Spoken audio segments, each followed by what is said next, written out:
In this session, we learn about the topic matter in our surroundings. What does it matter mean? It's like once you come out from the home or from the school, to the open world, you can find large variety of the things with a different structure, size, and whatever the shape. And these all things are made up of materials. Those things are called matter. The scientists call that material as a matter. For example, you can see the stones, whatever living things, non-living things, stones, whatever the air we going to breathe. These are all things are called as a matter. These things are made up of the small particles and very very tiny kind of particles. And now, like a scientist in the modern time, scientists are classify this matter based on the physical properties and the chemical properties. Now we will discuss in this session. We will discuss about the physical nature of the matter. Physical nature, and add 1 spoon of salt to this. 1 spoon of salt to this, and just stir that. And once it dissolves, just make out that whatever the water level going to be increased or not. No way, it won't increase.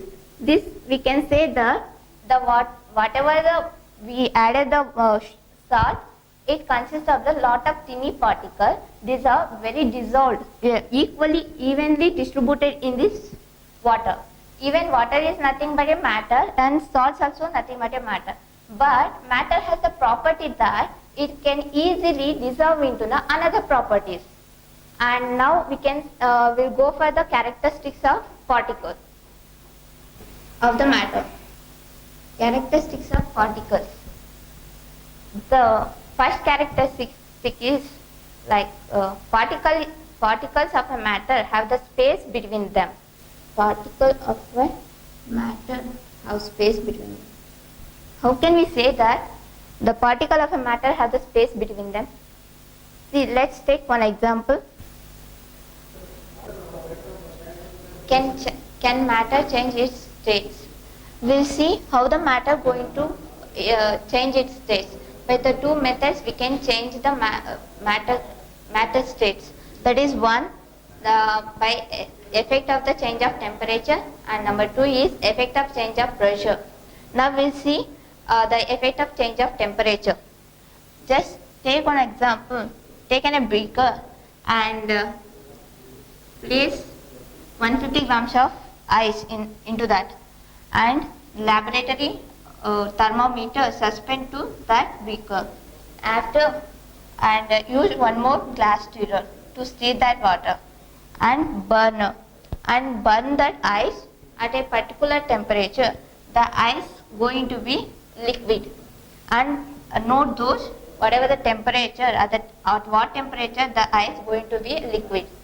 And after some time stir that water, and again note that the observation and at what temperature the water going to be boils. And from this we can say that melting point and the temperature at which the solid going to be a liquid. Now we will see how the matter can changes its states, and by two methods the matter going to change its states. One is effect of change of temperature, and number two change of pressure. And we will see the change of temperature. See, first take one beaker and place some ice cubes in that and start to burn it. And after particular temperature, the ice cubes going to be a liquid. Know that temperature. And after some time, that whatever the liquid going to be boils. Even note that temperature. From that we can say that what is the melting point and what is the boiling point. Actually, what do you mean by melting point?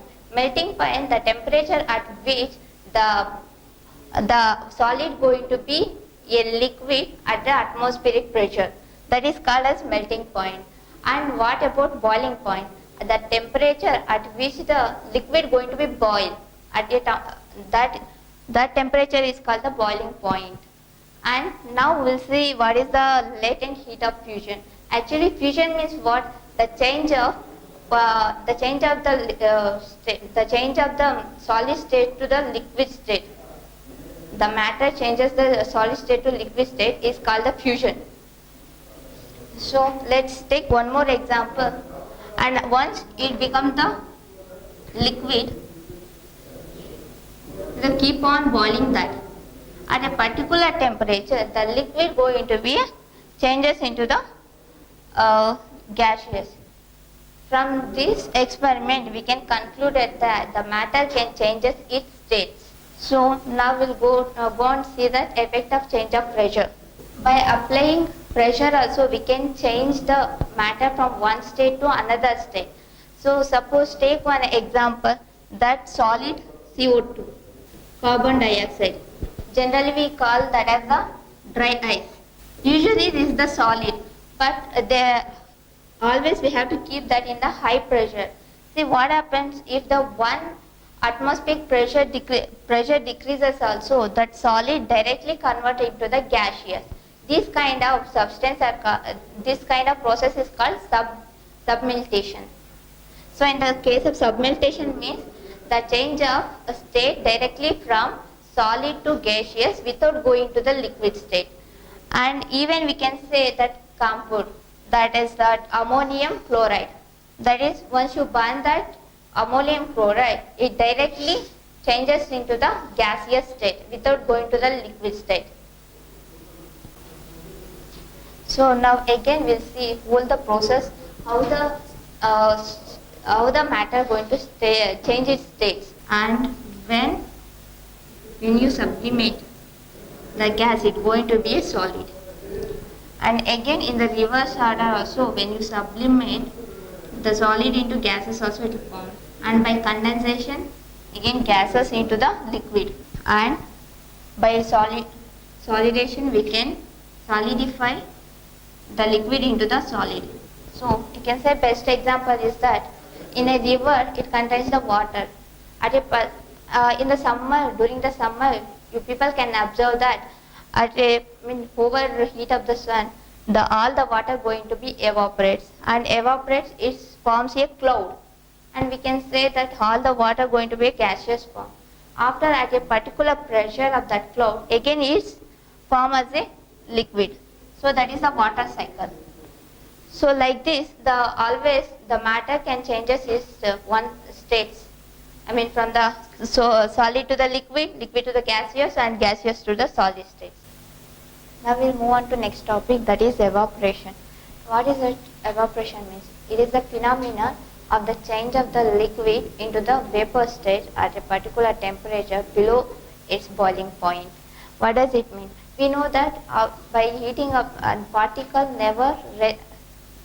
always moving from one place to another place. It never rests at a particular place. This is because when the temperature increases, automatically the bonds between the particle going to be breaks up, and it always moving from one place to the another places. So like just take the example in the solids, the bond is very strong, the covalent bond, and when you are going to be heat up that, the bond going to be breaks and it become liquid, as we see in that. So now the particle always easily move. And so what does mean evaporation? Is like at a particular temperature, the liquid going to be vaporized and below the boiling point. This is called as the evaporation. And now we'll see the factors which affecting the evaporation. Usually the 4 factors can affect the evaporation. One is increasing of surface area. Number 2, increasing of temperature. And increasing of temperature. Number 3, decreasing in humidity. Number 4th one is an increase in wind speed. So by increasing of surface area, how it affects the evaporation? See, when the surface area going to be increases, that time the evaporation obviously going to be increases. Suppose take an example, like take one test tube and pour some water into that. And one more, take an china dish or any bowl. Place the water in that. Leave for some time. In that, just observe that which water level going to be decreases. Obviously, when the surface going to be increases, the evaporation also going to be increases. The evaporation and surface area are directly proportional to each other. Evaporation and surface area directly proportional to each other. And let's see the second one, an increase of temperature. So by increasing of temperature, the evaporation also going to be increases. As we seen so many experiments, like when you increase the temperature, the whatever the particle going to be move from one place to another place by using that energy. After that, at a particular temperature, the whatever the liquid going to be in gaseous state, that is vapor. So we can say by increasing of temperature, the evaporation also going to be increases. That is, evaporation also directly proportional to the temperature.